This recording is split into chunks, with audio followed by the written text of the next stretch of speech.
again. Okay, well, took me a little break, and it's been 5, 10, probably 10 minutes, I'm gonna guess. And guess what? The old Dell 1525 with Fedora 25 is still locked up on the login screen. Let's see. Well, let me skip my KVM switch and switch over there. Oh, let me close the. Before I go, I'm going to close my web browser so I won't be using up my memory. Now, put everything. So when I do come back over here, I will see where I'm at.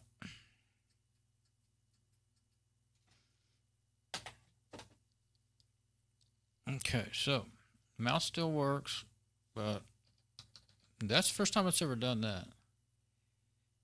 So, and I only have Mate Desktop. I don't know why I'm mentioning that right now, but oh look, now it's working. I clicked on the Mate Desktop, the select desktop icon, and it does something funky, and then it starts working. So there is some funky things going on with this Fedora 25. On this, I don't know if it's just laptop or period, because I haven't run it myself for any length of time until now.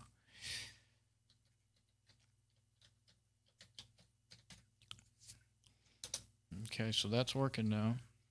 The login is really funky, and I haven't seen since it quit bringing up that graphic user interface there. For your decryption, I haven't seen it come back to that again. It's the third time I think it just goes to a little terminal window. So more weirdness. Okay, so what I want to do, I just can't quit beating on a dead horse. But when I know something ought to work and it's worked for years, you just think, okay, there's bound to be a way to get it to work. But what I think, really, I know there's at least 2 bugs on it, filed on it, that they seem to be either working on or, like I said, I didn't pay. I was just reading through the problems. I don't remember. I didn't see it closed or anything like that. And I saw so many different things, of course, when you start reading the Fedora or any forums, but it was the Fedora forums, then you get different ideas that may or not be right. So if you go look at the bugs, then you'll get the input from the developers. And I don't really remember seeing any answers from the developers. All I saw was just, this is what's happening. But this was really detailed information from people that obviously knew how to put the right information in there. So and took their time to do it. So I saw command line output and everything. I used to do that too. I used to copy and paste my command line in there because I didn't understand it and I knew they would. A lot of it. So anyway, and I don't know, I've read in some bugs, I've read people say, oh, you don't need to copy and paste your whole command line in there. It's too much junk. But I never had any of them complain at me about it. They usually looked through it and said, I think it depends on the person that gets your bug and answers it.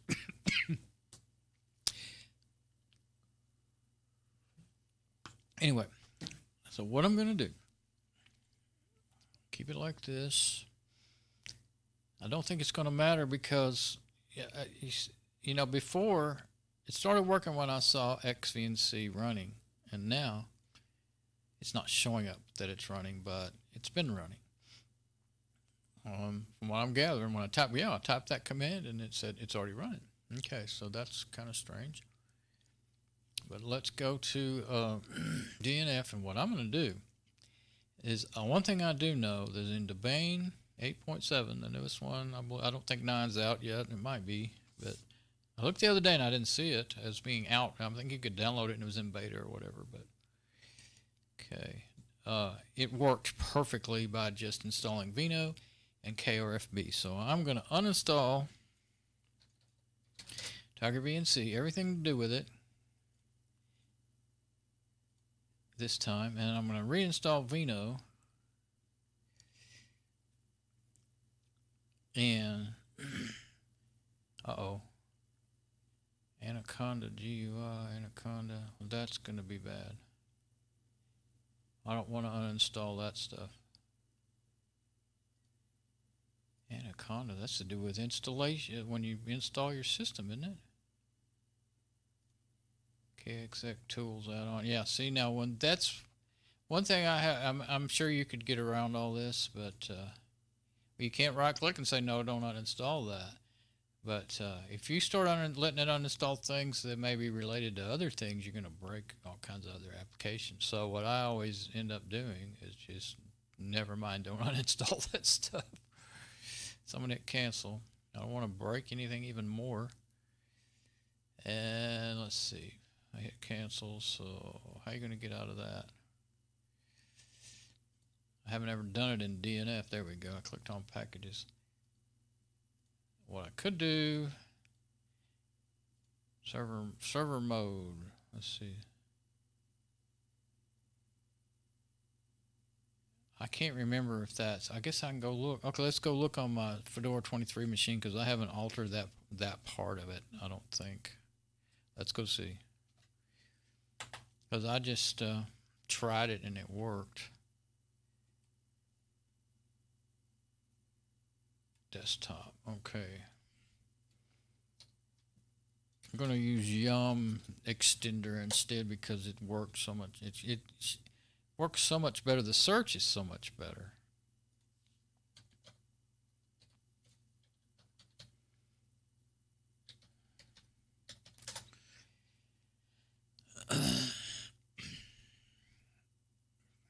That makes me wonder, what am I going to want to do about this machine? Okay. Okay, if I type in VNC or remote desktop, I don't remember which term did the best at finding everything I wanted to find, but and the search is already there. You don't have to open it every time. There's just a lot of things I like better about Yum Extender, but I can't even find it to install it on Fedora 25. Maybe if I just type in its real package name like YumX or whatever, might could do it, but because even though you're using Yum Extender, it transfers those commands into DNF commands for you. That's what it does. Gives you a little note saying you're not doing this right, but we'll fix it. We'll do it for you. It may be a little slower. I think it is slower at working, but we'll look at all what it's bringing back. That brings, see, if I type in VNC and DNF, I only get two apps come back. Okay, so I have Tiger VNC Viewer, which I'm pretty sure I put in there. The icons, the license. I don't have the main server. Okay, it's the same as my other one. I don't have that server module in here. I have the minimal and I don't have the full server. The server module, I wonder if that could be causing some kind of trouble. Vinegary, now don't have Vino installed. There it is right there. Vinegary, my favorite viewer. I could go ahead and install that. Virtual viewer, virtual machine viewer. That's a whole nother thing. Okay. Oh, Wayland. Like if you're, that was one of the things I read. If you run it, they use a Wayland. Wayland instead of X11, I believe they're using Wayland as a GUI manager.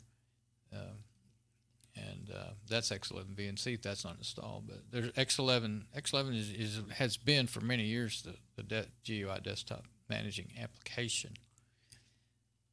And X11, that's still got to do with VNC. But if you were to just search for X11, you would get a bunch of stuff. I guess I could search for it and see if it's in here, installed or not. And I can't remember exactly what they did. But anyway, that was in Genome 3.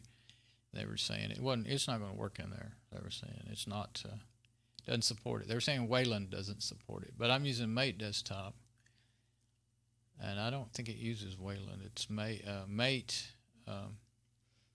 It might, but I'm not sure. I guess I need to, I could be going in circles for no reason. Okay, now what's the other? Okay, so I don't have Vino. Let's see. Let's go to installed and see what we do have. Okay, have clients, Guacamole.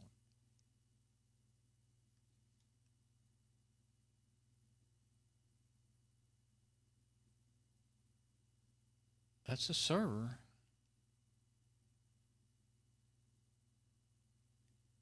Access a tunnel and a proxy line access to multiple desktops through web server.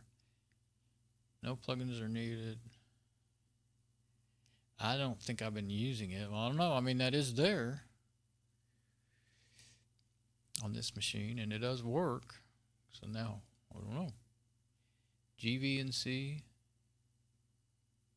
That's over the year, ever since 2005 when I first got into Linux. I went at it. I didn't try to go, and since I'm not very good at typing things in the command line and all that, and plus I didn't want to fool with it, and I learned Windows in the GUI, I went and found, and since there's so many apps available, there used to be even more, I would keep searching in the package manager and finding graphic apps to do what I wanted to do instead of trying to hack around in the command line and just get frustrated with trying to think, all these different, you'll find different instructions, even from people that know what they're doing, you'll still find 5 different ways to do every one thing, Oh, try these commands. Oh, do this. Oh, do that. Well, heck, I'd rather try 3 or 4 graphic, applications until I find. And I got pretty good at finding the things that would work. But the problem is I can't remember what did I do last time, especially years ago, And they keep changing the way things work or don't work, and keep having, when they make a new version of Fedora, then the old things will be dropped off, and sometimes something that used to work doesn't work anymore and stuff like that. Like what I've been going on about with VNC. But, I've got all kinds of things in here, though, that could all, I don't know if that's anything to do with VNC. I'll have, yeah. Some of these could be what's making it work. I've done that many times. You go ahead and install, like if I would try to systematically do it sometime, okay, I'll try one thing at a time. Instead of at first I used to just install 10 to 30 things at a time, but then they may conflict with each other. And so then I got to learning, okay, if you're trying to solve a problem, do one thing at a time and try to remember what you did. VNC client. There's a VNC proxy server. I've got all kinds of goodies in there, don't I? I've been thinking, what I used to always do is I would make me when I build a new system, I would make a yum and apps install script from my old system and then just run that. And then I would have it brought back up to almost exactly like it was before, except for maybe some apps that were old and not there anymore and stuff. But I stopped trying to do that because DNF didn't have skip broken. That's how you could make it work. If there were apps that weren't there anymore, skip broken would make it go ahead and work. And I saw something in DNF recently that it made it look like it has skip broken now, but I'm not sure. Tiger VNC. Okay, so I have quite a few different things in here, and any one of them could be why it works. I do not have Vino, so my idea of putting Vino on there, of course that worked in Debian, but that doesn't necessarily mean anything because Debian is quite a bit different animal than Fedora. But Vino and that's all I needed in Debian was installing Vino and KRFB, and it worked. I might just go ahead and try that because I don't want to go and I'd have to, since I can't do VNC, I can't copy and paste these app names over into the terminal over in, or the search over there in my other machine. I'd have to write them all down or something. You have to know the actual, well, you got to know the package name like this right here. I got to do that. Let me see. I was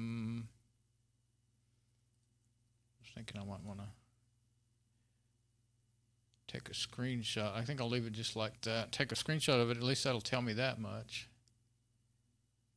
But genome GTK VNC.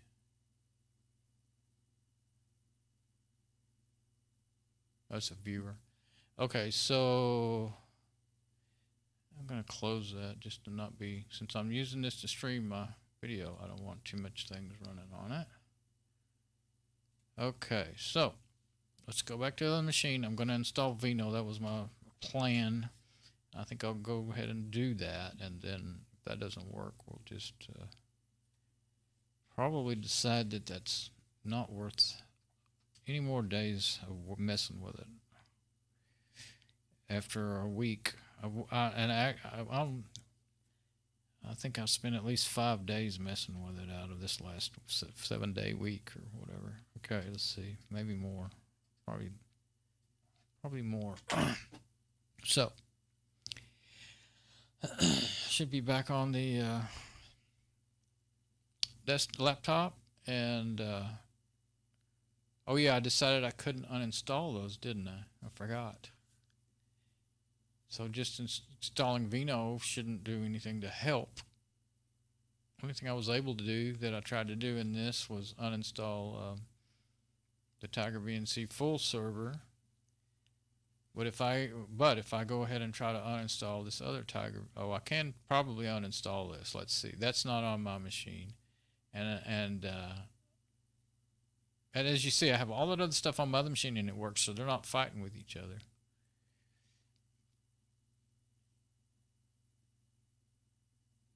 But it's, but these could both be, working at the same time, and I don't know. I guess I'm shooting in the dark here. Okay, so now that works. I can uninstall that. Let's try that.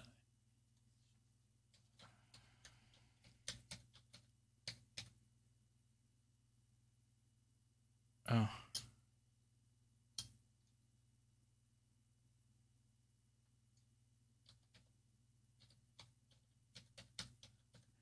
Too many passwords to try to remember.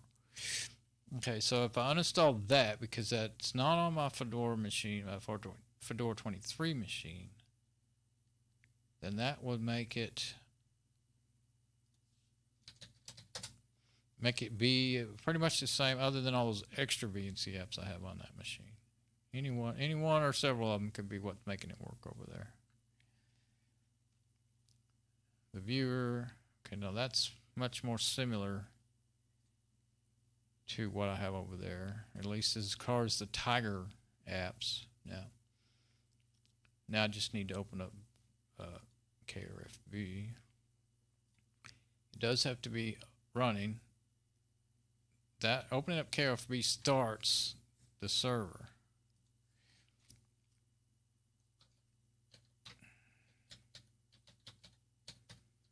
Well, I don't know if it starts the server, if it just causes you to have to use that. It doesn't start the server, because I already saw that. It causes you to have to use that password, but I don't think it, yeah, it doesn't work without it running, though. I remember that. Okay. Yeah, when you start getting yourself confused, you might be time to just quit fiddling with it. Okay. Okay, now I'm going to go try it. So if it's uninstalled, it can't be running, so it shouldn't be causing any conflicts or anything.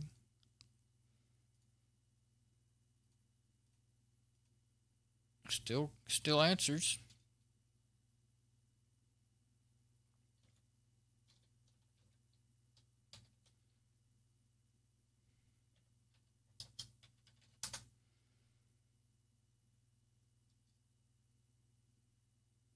Oh, take my wireless mouse there and say accept the connection.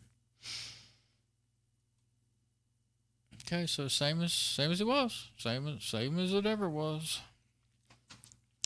All right, I think that's enough of that fun. There's only one other fun thing that I kind of want to do right now. It's what I got in my mind. It's a drop thing. Oh, dang it. I dropped the lid to my... I was going to stick my SD card on the USB adapter in there. And let's see. Let's get out of this. I don't even remember what I switched to. Did I switch? Yeah, I was on my desktop. Okay, so take my little easy to boot setup here. SD card. Can't see it, but and a USB adapter with several Linux distros, a whole bunch of, you can boot straight from the ISOs. I got Linux distros, I got Windows ISOs. You have to just install them, but anyway, I'm gonna boot up to another Fedora distro and see if I can access the hard drive. I don't think you can. That's not, it's how it's supposed to work. All right, let me put it in there.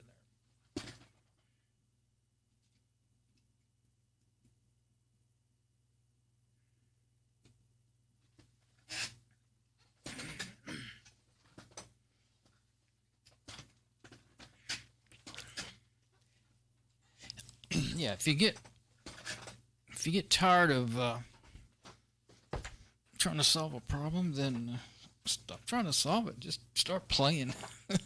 That's what I do. All right.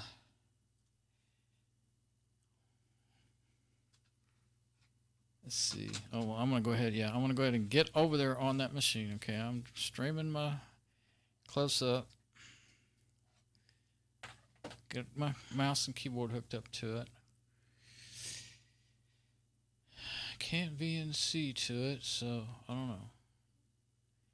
Yeah. Restart.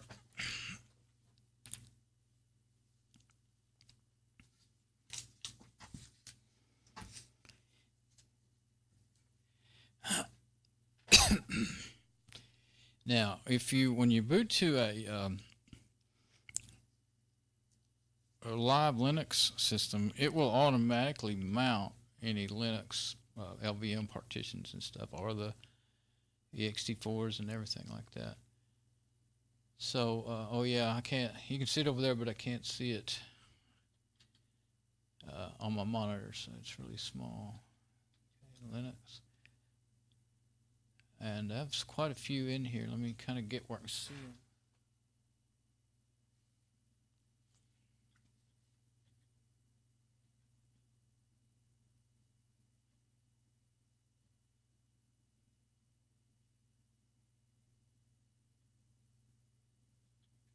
Okay, I'm going to do Live Security 64-bit. And you can install that one too if you want to. And yeah, that'll be a good one because it has... it's got a whole bunch of penetration testing tools.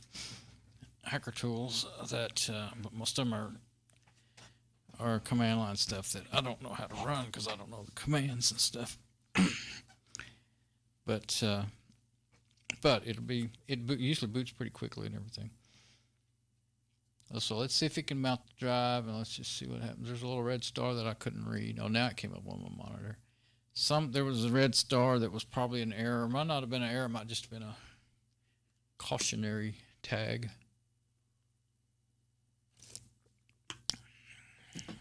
With the laptop all leaned back to aim at the camera right and everything, I can't read it well at all, so I couldn't really see the terminal window readout when it was booting up.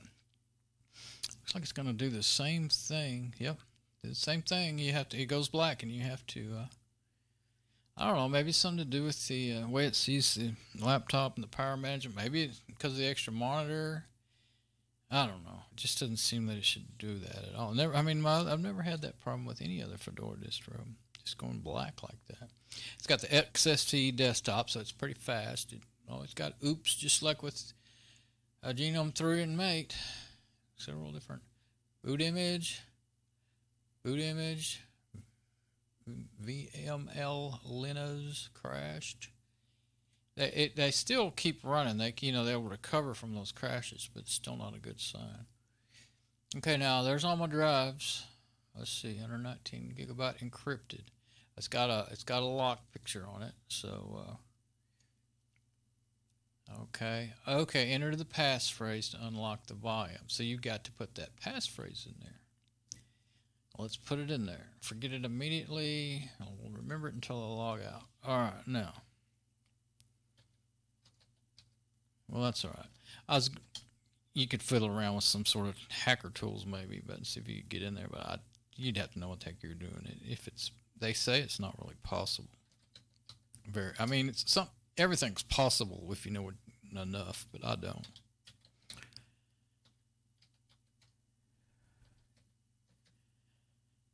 I mean, you might could run a,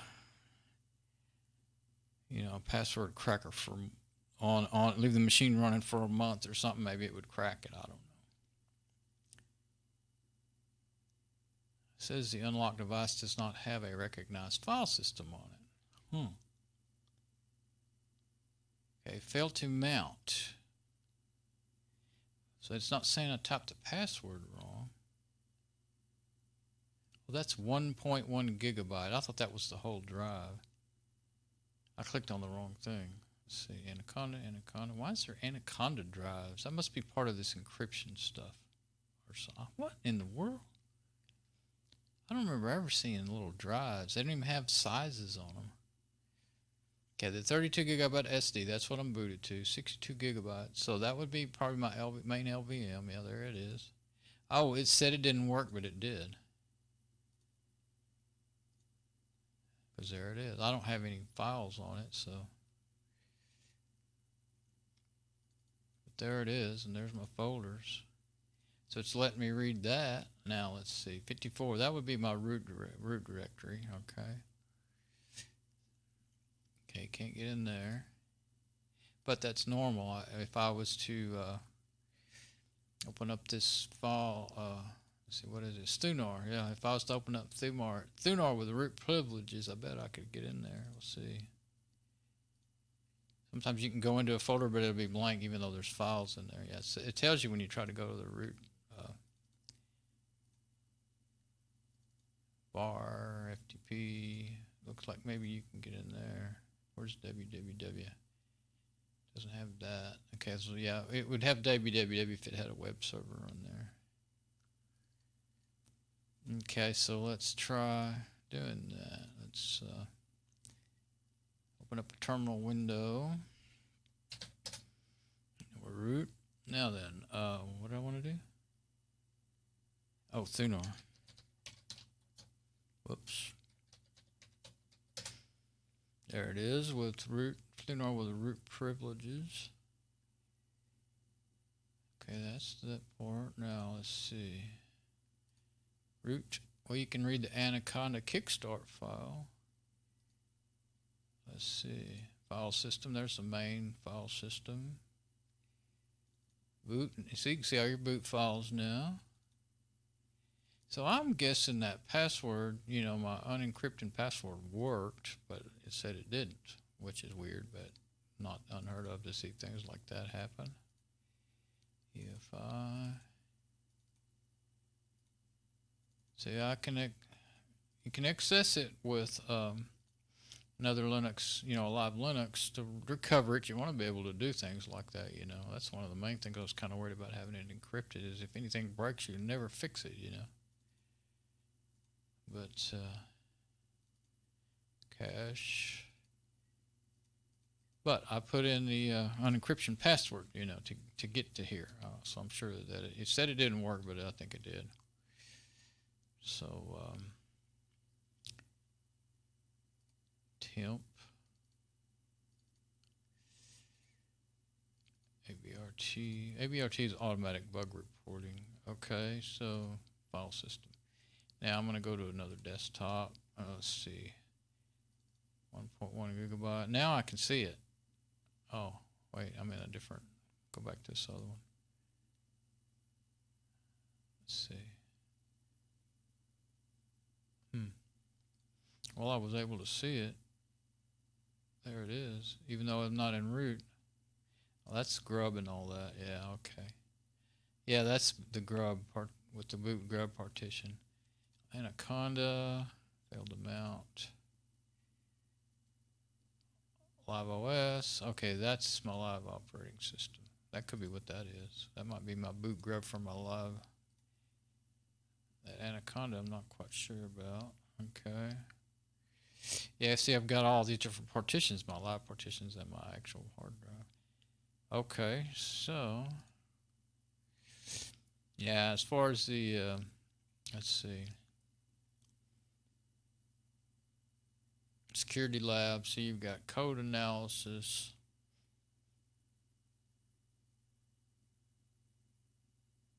forensics, There are a few things. The ones that have the same looking icon, those are all terminal apps, command line apps, check root kit. Most of them you got to know how to run them.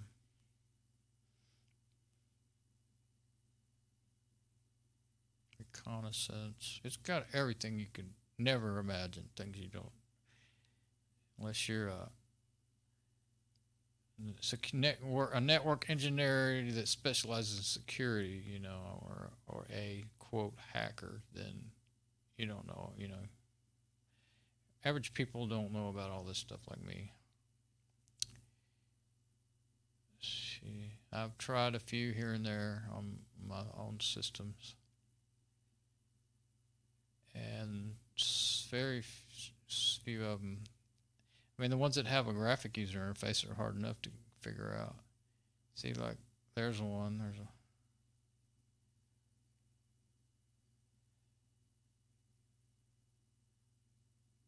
It's got plenty of things in here.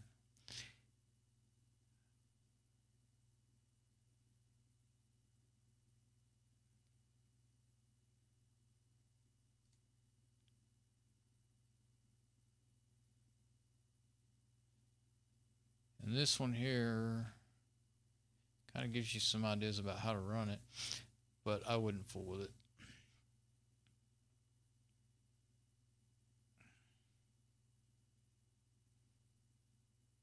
Yeah, here's a few graphic ones. Oh, that's not graphic. Oh yeah, AirSnort is. So it doesn't. Now the icon doesn't always tell you whether or not it's graphic. That one's graphic. AirSnort. That's for wireless stuff. Let's see, where'd they go? See, there's a lot more in the system over here. Yeah, there's one, OPH crack. That way you can find and change your Windows passwords. I've used that a lot.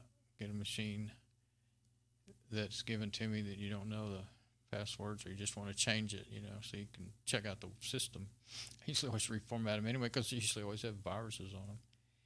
And there are some that can do Linux too, or they used to could. I don't know if they can do that anymore because they keep making the security better. But anyway, interesting.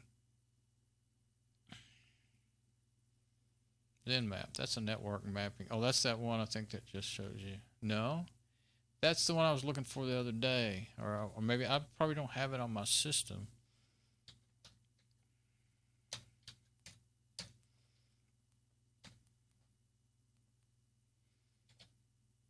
I don't remember the IP of that one. I'll just do the one I'm on right now. But you can scan and see what all's connected to it. That was what I was wanting to do, and I just wanted to see. It'll usually tell you like what the operating system is and stuff like that, and maybe the machine name and stuff. You can tell. I mean, you can tell a whole lot more than that, but that's what I was trying to do the other day. Maybe I just didn't realize. I think I have that ZenMap on my Fedora 23. But whenever that machine showed up on my router that I didn't recognize, I wanted to see if I could tell what it was. I think it's just one of the new machines we have in the house. I just don't know the... Yeah, there it is. Host details. This one says not available. It's a live operating system. There wouldn't really be anything for it to give out. For instance, let's see. Oh, got a mosquito buzzing in my face. That thing's been in here all day long. Oh, that's not the right. I think I can get to my Fedora 23. You can go backwards. You can go forwards, but not backwards. Yeah, see, I can get to it from this router, but I can't get to my... Can't go the other way because the routers are trying to protect you from internet attacks, But if you're going from the inside out, then they'll allow the traffic. So it's telling all kinds of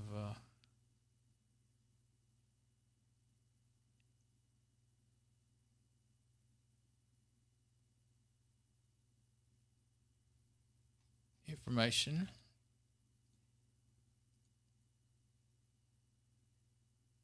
Shows you kind of the routing there, topology.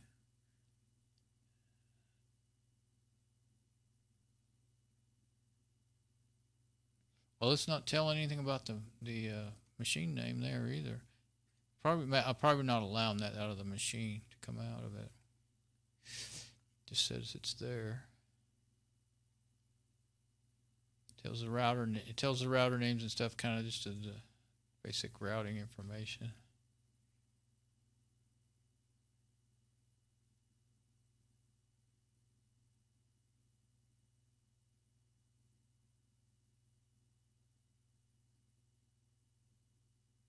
Been a while since I ran one of these apps, so I don't remember much about what you get.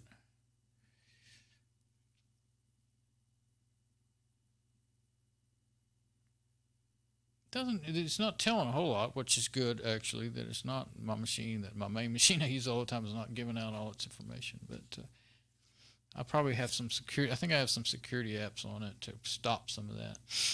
ZenMap, that's a good for your local network.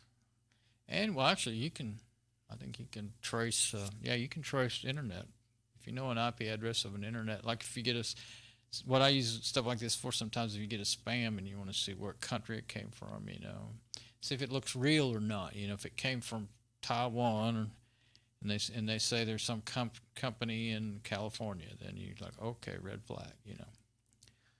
So there we go. Yeah.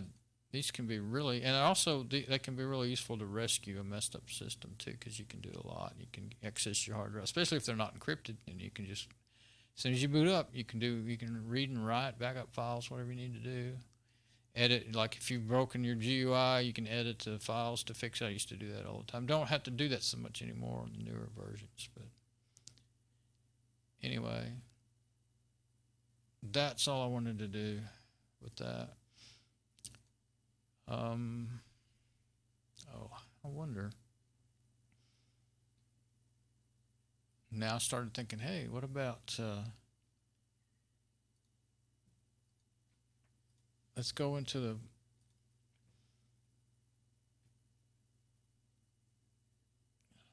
sure there should be a system monitor on here. I don't think isn't there a desktop search? This is XFCE. Oh, there it is, right here. There we go. System Application Finder. Should have a system monitor. Oh no, XFCE doesn't come with anything like that. Not anything good. Traffic monitor.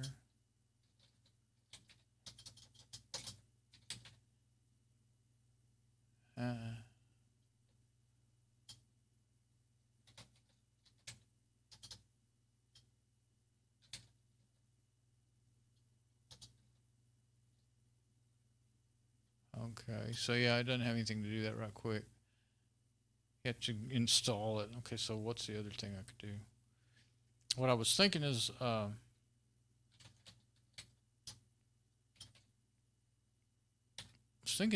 if it has, let's just go into DNF and see what's installed. Should be able to, unless can't work in XFCE.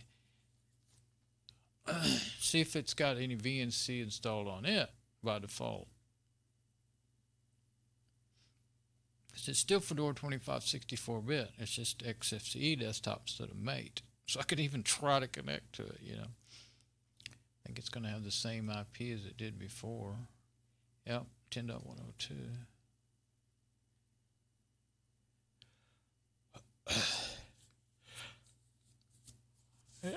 I could do it on the Bane, so I should be able to do it on Fedora. That's what, because they're both Linux, but they're still vastly different. So,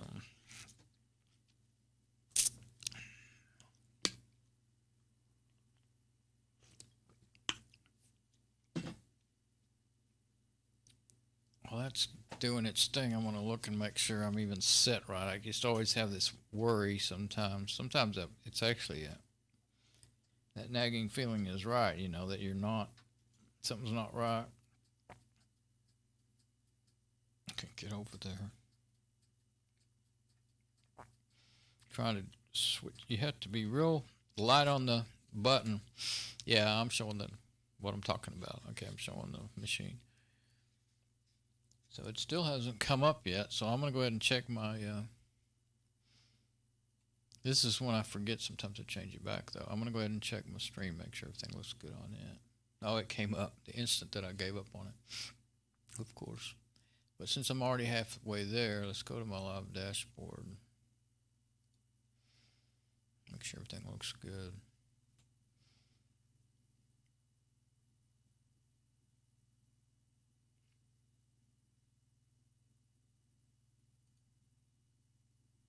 Okay. Oh, I'll start to say, okay, no, I'm supposed to be streaming. Oh, it hasn't come in. I was like, oh no, I'm not streaming. But it didn't. The page didn't load. Still hadn't finished loading. There we go. Okay, stream health is good. Everything's okay. Okay. Actually, let's just close it this time. Instead of going to another page first, doesn't do you any good. Okay, now let's get back over there to the machine I'm messing with. All kinds of updates wanting to be updated. Yep, that's how it comes. Tiger, I'm pretty sure that's how it comes on Fedora 25, all of them. You have Tiger VNC Server Minimal and Tiger VNC License. That's all you have. It's already pre-installed. Okay. And that VNC Reflector was something I put on there to see if it would help, but it didn't.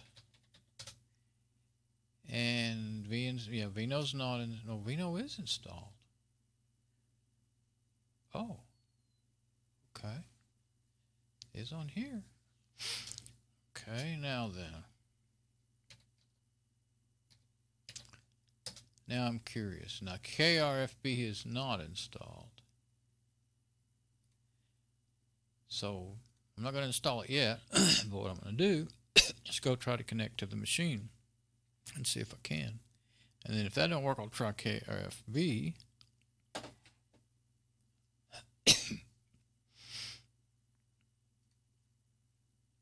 And see if that makes it work. See if it will work by, from the start if you don't mess it up with adding and removing other stuff. Nope, does not work. Okay, so, but this is kind of confirming what I've thought is that, well, we'll see. I think KRFB gives you the ability. I'm going to install it. That installs a bunch more stuff. I wonder. KDE Wallet. It's installs everything to do with the KDE desktop that it needs to make it work. Is what it does. But live VNC server, all kinds of stuff there. That's what got me kind of confused about what is actually, and I'm going to do it, what is actually working. What am I really connecting to when I have KRFB installed?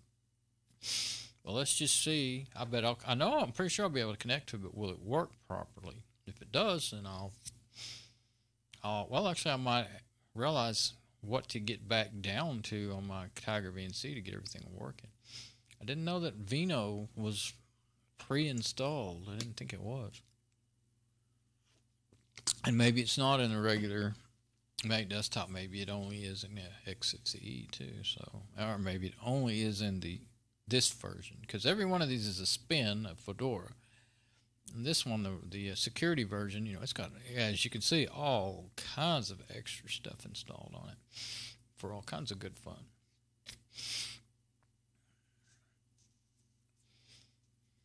So, we'll see.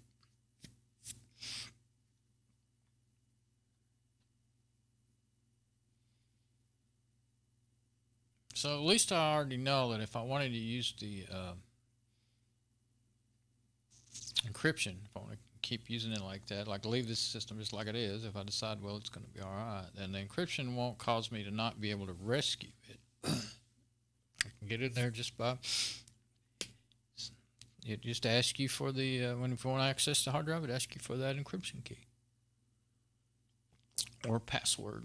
They always call it encryption key, when you read about it, but I think it says password on the. Okay, I'm just going to close that. I'll have to try to look. Okay, so it installed, as far as the apps, that have to do with KFB, and then KFB libs. Then it installed all that other stuff that was to do with it as well. Okay, now I want to. Where's the searcher? Down here. There it is. I love the XFCE. Last time I didn't even fiddle with that. Well, I'm just going to try to connect, and if that, well, it won't hurt. I think it might help. Okay. Let's see.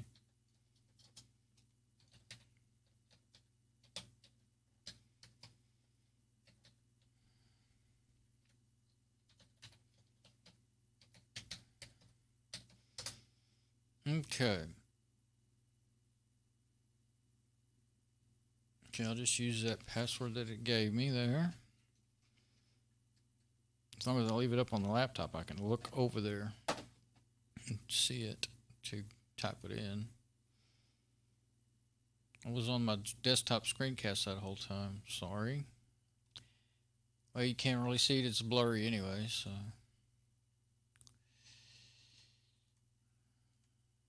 Nope.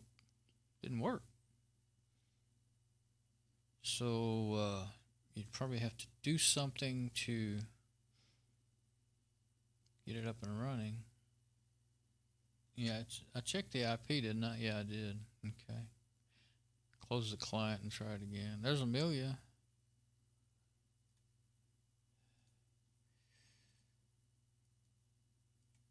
Nope. Okay, so it's not that simple. Not that simple at all. I don't like it when I get things even halfway working and don't understand how. Exactly. I think different here is I didn't enable unattended access.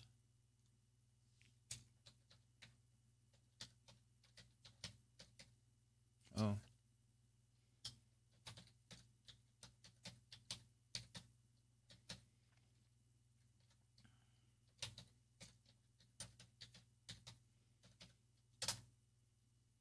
I mean, that shouldn't make any difference, but yeah, 10.102. Firewall. That was the problem. Got to do more than one thing.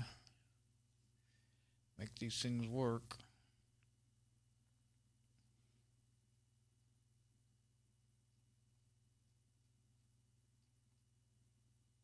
Now, all you have to do is click on VNC, but seems like I remember that I still had to manually type in the port.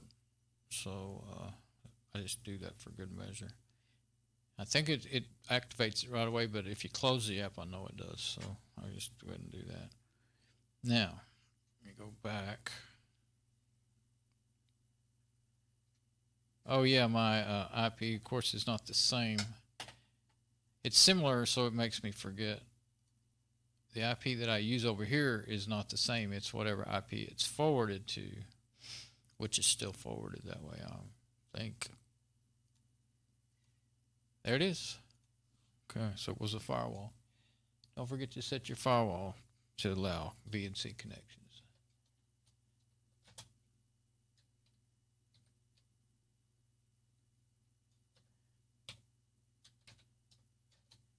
It's a very hard one, but I did get it. Allow. What else is that?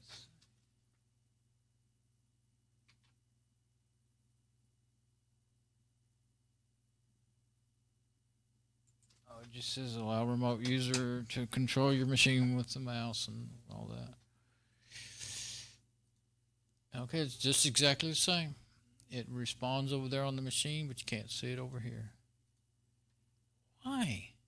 Why? I mean, that's just so dumb. All right. Um,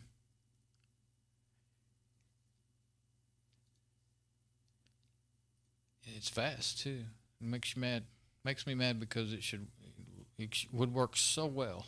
And see now it's nice and big and you can see it because I'm going straight to it and it's not going through. When you go, I mean, it's still not obvious. So you can see that it's not as big as well. I mean, you could do. See if I get in there. Can I get out? Yeah, you can make it full screen, so you can make it look like that's the machine you're on. But it won't do you any good in this case because you can't see what's happening. Yeah, you can get out of this one. That's one reason why I always use this particular viewer because it's easy to get in and out of full screen. Of course, what I'm doing is I'll be switching around, doing this and that, going to that remote desktop. So I always just leave it that size like that. But that's big enough you can read everything really well. So, yeah, not only am I at a loss now, but I've got myself turned around so many times, and I'm tired of messing with it enough that I don't care anymore. So maybe I'm over it. I keep saying, okay, I'm not going to fiddle with that anymore, and then the next day, I got another idea. Especially after I read some stuff, I start thinking, okay, I think I can fix it. So, didn't fix it. Let's go back over to the laptop screen. I think I'm getting hungry for supper. I've been getting up pretty early, so I've been getting about this time. I eat supper, and get a shower, and go to bed about by 6 lately. Or even, it's kind of each day a little later, It will be a little later because it's 4:25 or so. I think I just saw. But definitely having KRFB running. It's not all. I can't get to the app to shut it. I hate that. It's up behind the deal. Let's see, panel. In Mate, you can just do some settings. Let's see, panel preferences.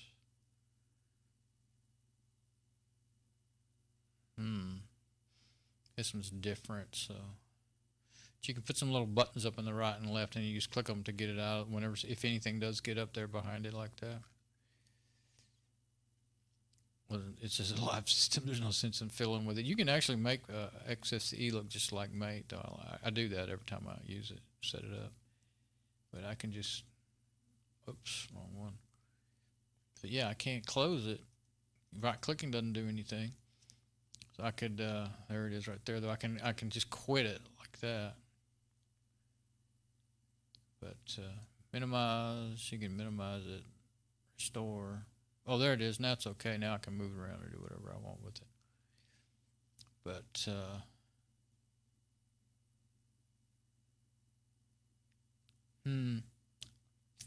that was interesting, though. That's something I needed to know about being able to get into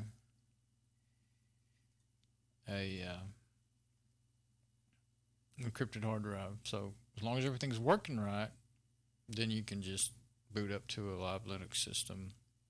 If you got Fedora, use Fedora. If you got Debian, I think you could use Fedora or Debian. Actually, Fedora still might be better because it will automatically mount all the drives on this system for you, and then you can go right to them. With Debian, I think you have to do some commands to mount them and stuff, or maybe you can find a GUI app.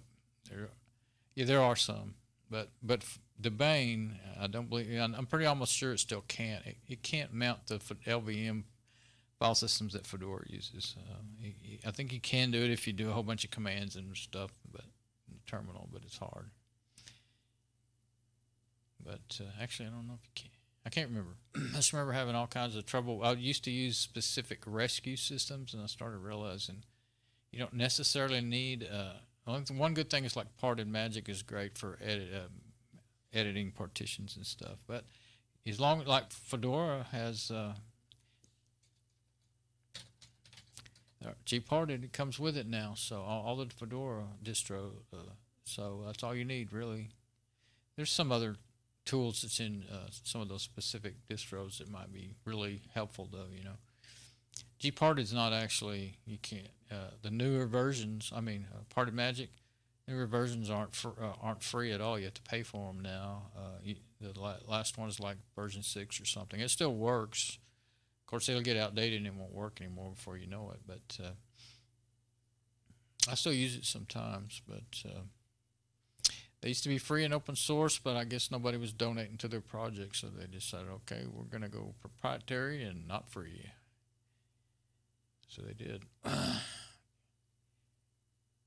So I believe that's what they said.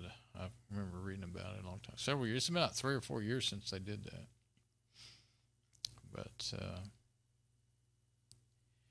anyway, let's see. In the Fedora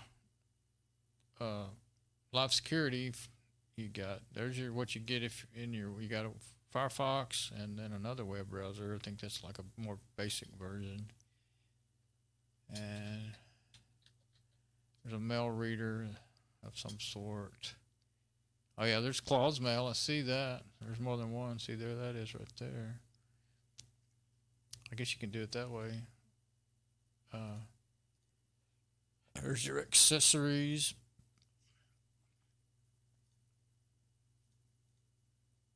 Of course, if you see, you're not seeing everything when you do it this way. There's the Security Lab apps. I keep forgetting I'm not on anything that can be seen very well. See, there's actually more than that in here. At least in Mate, XFCE App Finder, I like it and I use it all the time, but it doesn't always find every app, and I think it even does that in XFCE. But it is my favorite app finder. It's quick and finds most things. But if you know something's there, sometimes you don't see it in there, then go look in your applications menu, because it's probably you're probably right, it's probably there and it's just not showing up. Yeah, this is when you click on that, it says nothing has been selected, so you say Mozilla and then it'll open it up. So no more need to do any more this kind of stuff.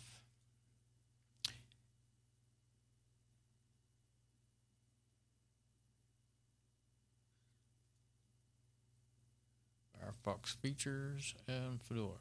Okay, so I'll close my root Thunar file manager. Doesn't really matter if you close this stuff down if you're just going to shut down. So I'm going to shut it down and get that USB SD card out of there.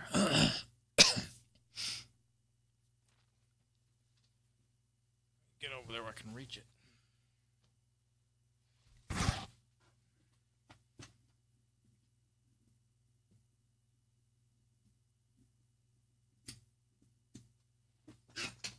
Try not to move it since its camera's pointed at it.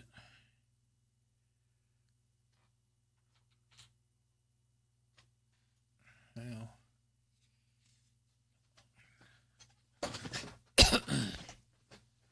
trying to get back in my spot in front of the mic here. My chair, I have worn the wheels out. It's just a plastic base, plastic wheels, and so it's worn out the sockets over the years. Oh, I guess I've had this chair. Oh, when did I buy this chair? I know it's 10 years old. It's probably way older than that. So the sockets have worn out, so it doesn't want to scoot right. They don't want to turn, like they're supposed to when you scoot it. Okay. So, what did we find out today? We found out that even when you get to where you can connect to Fedora 25, it still will not work right in VNC of whatever version you the VNC app that you use. I probably was always using Tiger, I think. So the one that came with it to start with, but it doesn't work right. And the one that did work right was a combination of Vino and KRFB and Debane 8. So maybe if you could get to that combination, maybe it would work. Well, I just saw though on the live Fedora 25 that it had Vino and Tiger VNC already in there. But this system, my Fedora 23, works, and it doesn't have Vino. I've gone around and around and around. I've tried all kinds of combinations, and we'll see. I just, without even messing with that Fedora 25 there, the live one, I tried it just like they had it set up, and it does exactly the same thing as my installed system that I've been fiddling with does. So I didn't break anything. I didn't fix anything, but I didn't break anything. So I'm guessing that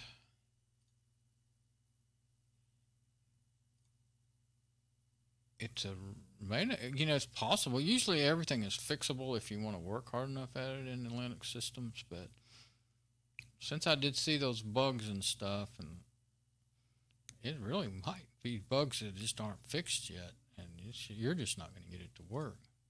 It could be. That is possible. So I still have a good stream and everything. I didn't realize I'd gone. Oh, I thought that said almost 2 hours. That's 1 hour and 1 minute and 54 seconds. Okay.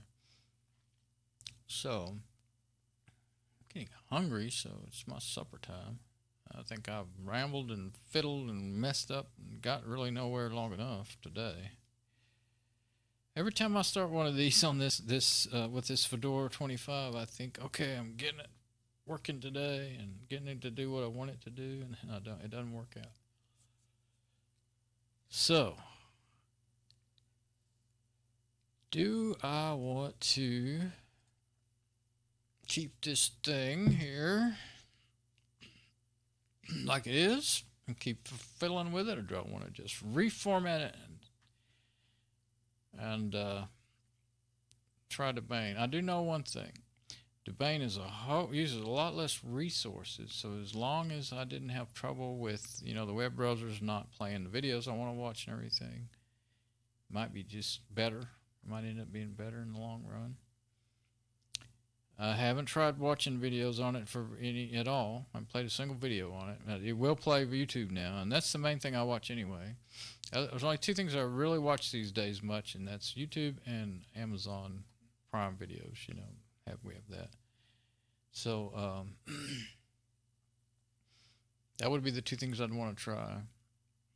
And a lot of times I end up having to use Chrome because Firefox, it goes back and forth. Sometimes it won't work for months, and then they'll do some kind of changes and it'll work again. And it all had to do with their DRM management, their digital rights management. I'd get it working, and then they changed it again, and I couldn't get it working. And I don't like using Chrome because that machine Chrome uses so much resources, and that machine could barely even run it. And I don't like Chrome at all anyway. I don't like the layout and the way it is, the way it works. But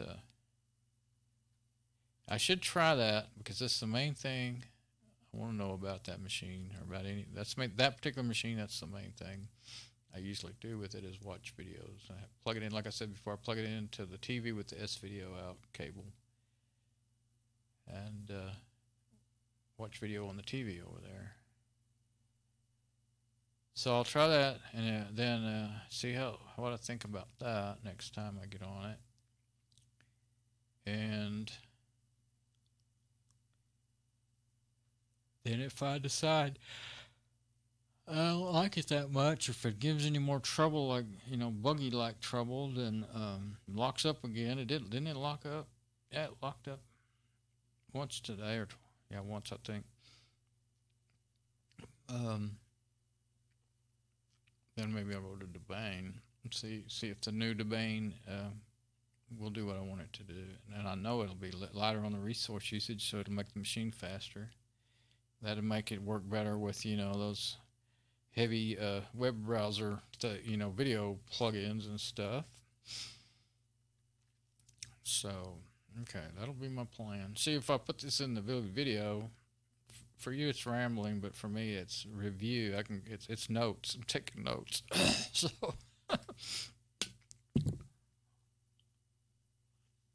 still drinking coffee. Still got a little bit left after this. Ever since this morning early. All right, let's see. Well,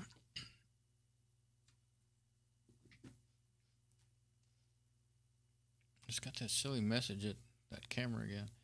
There she is. Got that silvery thing. That's my. I told about. Well, I didn't tell about that. I figured out what that silvery thing is on the screen. It was really small yesterday. It's my mic stand. It's upside down. I've got it mounted to my rack there. See, that comes on here to my Shure SM58, which sends the signal over here to my VM. And that's got preamp and compressor and noise gate, and really helps a lot. It's actually for guitars, but it'll also work with mics too. So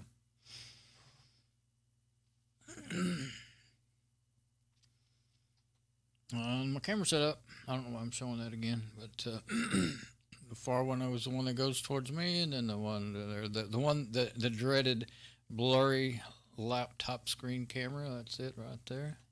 It's the best way I could get it to work, set up. And as you can see, it doesn't, it's not all that great, and so that's why I was trying so hard to get it to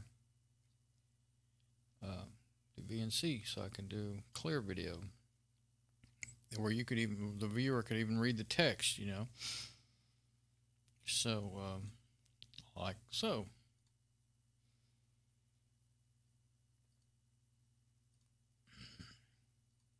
Yeah, this is the the system monitor that I like. What is it called? This is the KDE system monitor.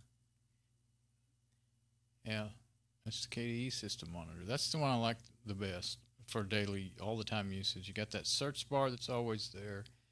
Doesn't have those extra. Well, it has these extra tabs at the top, but they're laid out different, and I don't accidentally click on them all the time. You can look at the overall system load in the graph if you want, like that. And see, it's working away pretty good, but it's not completely overwhelmed. It's spreading everything out over the 4 cores.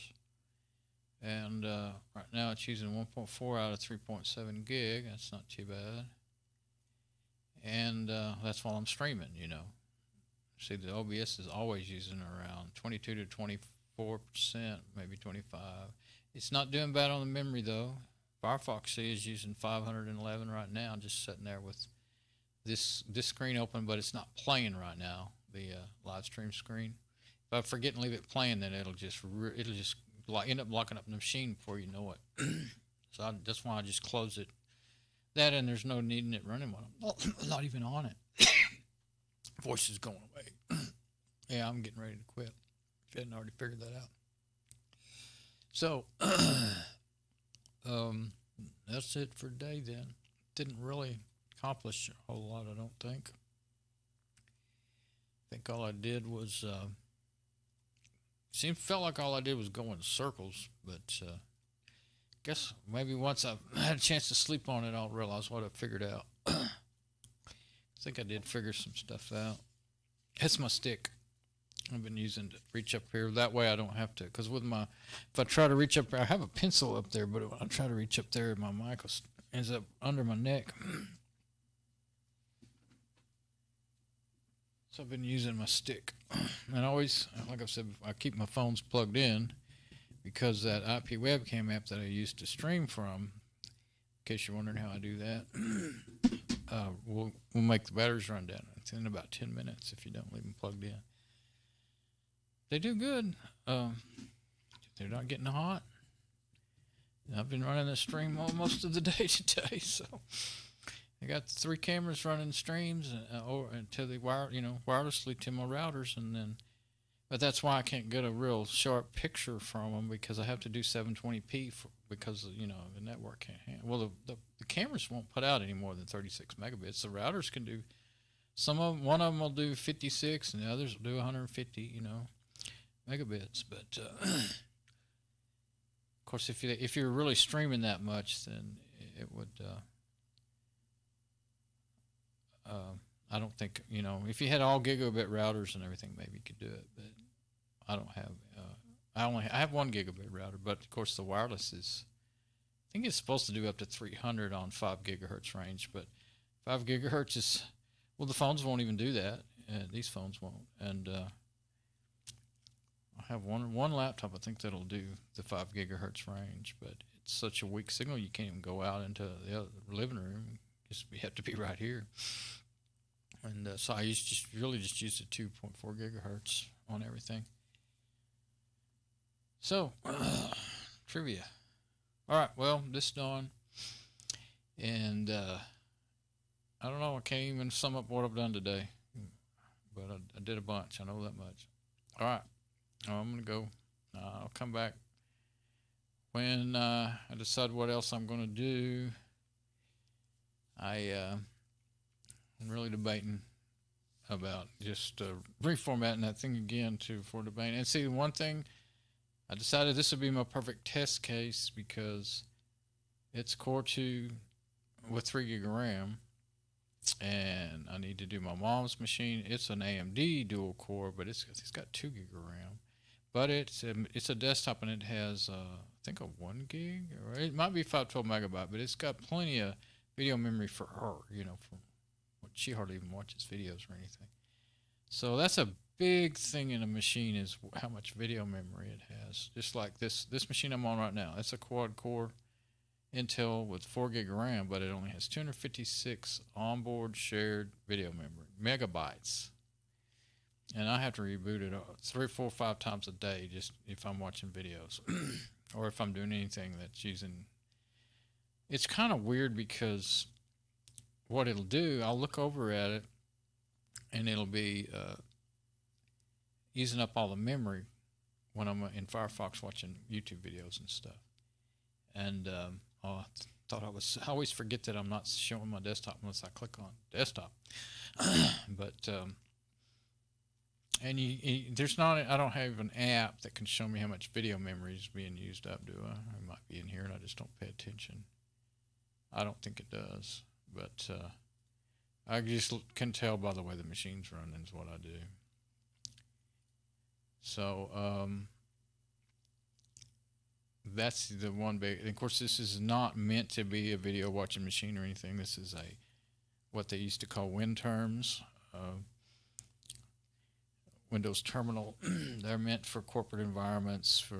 This came out of a hotel, where it came from, and it was meant to, it has a 250 gigabyte hard drive. It's not a plain old terminal, but of course, well, actually, unless you're old as I am, you probably don't remember a regular old what they used to call dumb terminals. It's not a dumb terminal, it's a desktop terminal combination kind of thing, which is what they've been using since the 90s, like in the early 90s, I think. So mid 90s anyway. So I also have from the same guy, he gave me 3 WinTerms. That's where I learned about them. I'd never seen one before. I mean, I'd seen them, when you go to businesses and hotels and stuff, but I had never, in the hospitals, or all over the hospitals, in the doctor's offices and all that. And, they're always talking about them being slow and everything. It's because they're doing all their work on the network, this huge network, internal network. And you can, and they're not set up, the operating system. This one had Windows 7 terminal, type operating system in it. It used to be what they called it embedded. Well, they still do call it embedded, I think, but the Windows XP ones that I have, the older ones, the WISEs, they have they have 512 megabyte of flash memory, IDE flash memory in them, and plugged in where a hard drive would go, and where the hard drive cable would normally go. And that's all they have to run their whole little mini XP. It's called mini XP operating system, but it's like embedded type system. It's not meant to be changed or anything other than maybe actually, it can't just get automatic updates. It would have to be like a system admin person that would know how to update that, because I messed around with it quite a bit when I got that one.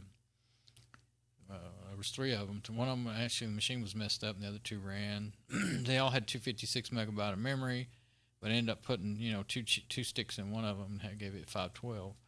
And I was going to try to make a TV watching box on it, but they didn't have enough video memory. And the only thing you could do to increase the video memory on either one of these machines, the newer one that I have here or the older one, is put a PCI video card in it. Well, those don't even make those anymore, and the biggest they ever made was 512 megabytes. And now the price, used to get them for 25 bucks, and now they're 35, 50 something bucks because they don't make them anymore. I don't want to spend that kind of money. So that's the only, and you're still dead in the water because they're going to need more power, more of a power supply than what these machines have. They have a brick power supply like a laptop, and they're not going to put out enough to run that card anyway. I'm pretty sure if they did, it would be really pushing that thing and probably end up burning it up in 6 months to a year of running it all like that all the time. I don't think it could do it at all. But they're just not something you really can upgrade like that. So not practically anyway. I mean, you could be done, but you could always use a computer power supply to run the thing off of or something. But stick a box, you stick a box behind it, beside it, or whatever, and hook it up instead of the brick. But anyway, I don't know what got me off into that. But I guess I'm going to go now. Give me something to eat. All right, that's done. Bye-bye.